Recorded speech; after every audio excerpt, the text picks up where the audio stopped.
नाका हा 9 वर्षांनी पुन्हा एकदा सुरू होणार आहे। मुंबई नाशिक महामार्गावरच्या माजिवडा ते वडपे या प्रकल्पाचं काम हे 90% सध्या पूर्ण झालेलं आहे आणि येत्या काही महिन्यांमध्ये या मार्गिकेच्या निर्माणाचं काम हे पूर्ण होण्याची शक्यता आहे। त्यामुळे मुंबई नाशिक महामार्ग आणि समृद्धी महामार्गावरून मुंबईच्या दिशेने होणारा प्रवास हा वेगवान होणार आहे। मात्र असं असलं तरी वाहन चालकांना टोलचा भुर्दंड हा देखील सहन करावा लागेल।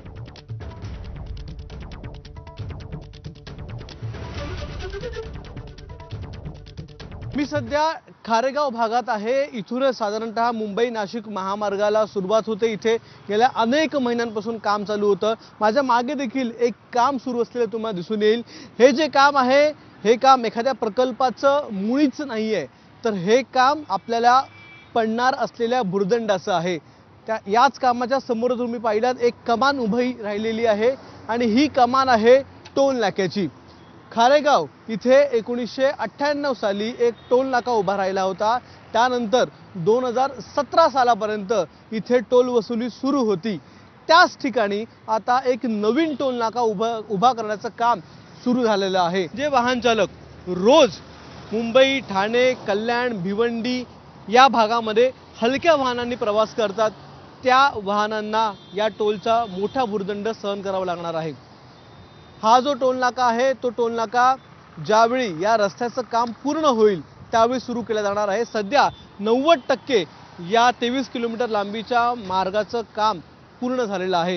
येणाऱ्या काळात म्हणजे अगदी काही महिन्यांमध्ये हे काम 100% पूर्ण होईल। त्यानंतर निविदा काढल्या जातील आणि निविदा काढल्याच्या नंतर MSRDC मार्फत या टोलमधून वसुली सुरू केली जाईल।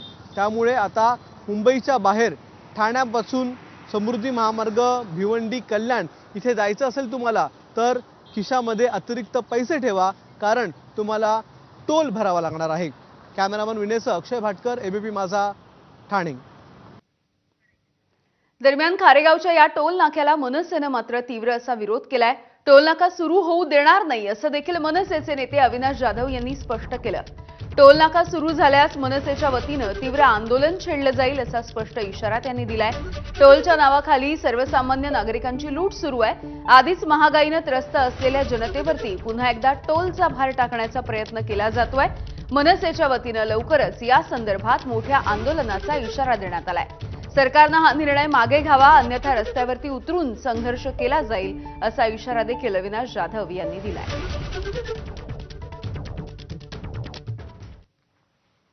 टोल पासून मुक्ती ही नागरिकांना मिळत नाहीये, प्रवाशांना मिळत नाहीये। आणखीन एक टोल नाका आता सुरू होणार आहे। खारेगावचा टोल नाका जो काही वर्षांपूर्वी बंद करण्यात आलेला होता, मनसेच्या आंदोलनानंतर तो बंद करण्यात आला होता, तो आता पुन्हा एकदा सुरू करण्याचा घाट घातला जातोय। याचं काम देखील सुरू करण्यात आलेलं आहे। आता यावरच मनसेची नेमकी काय प्रतिक्रिया ती आपण जाणून घेणार। आपल्याबरोबर अविनाश जाधव आहेत। सर, पुन्हा एकदा खारेगावचा टोल नाका सुरू होण्याची शक्यता सांगितली आहे, तिकडे काम देखील सुरू झालेलं आहे। जो माजिवडा ते वडपे हा 23 किलोमीटरचा रस्ता बांधण्यात आलेला आहे राष्ट्रीय महामार्ग प्राधिकरणातर्फे। त्यांनी हा टोल नाका जो आहे तो सुरू करण्याचा घाट घातलेला आहे। तुम्ही आंदोलन केलं होतं, आज तुमची काय भूमिका आहे?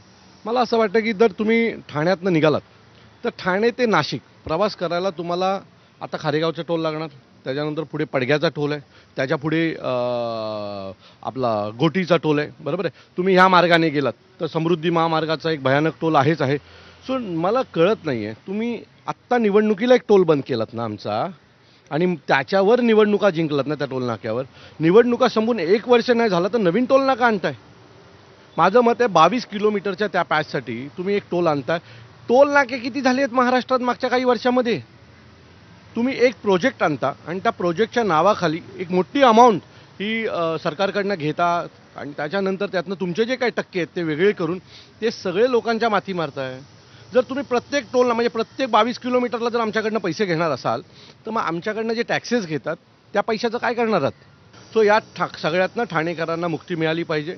टोलच्या विरोधात मी संपूर्ण ठाणेकरांना विनंती करीन की आता आपल्याला एकत्र यावं लागतील, नाहीतर तुम्ही ज्या रस्त्याने गल्लीतनं जाता ना त्या गल्लीला पण पुढच्या काही वर्षांनी हे टोल लावायला सुरू करतील। त्यामुळे जर आत्ता आपण ठाणेकर म्हणून ठाण्याची ताकद या लोकांना दाखवली नाही तर ठाणेकरांना भविष्यामध्ये अनेक खोटे टॅक्स भरावे लागतील, खोटे टोल भरावे लागतील। मुंबई पुणे एक्सप्रेसवेवरच्या मिसिंग लिंकवरती घाटामधील बोगदा संपताच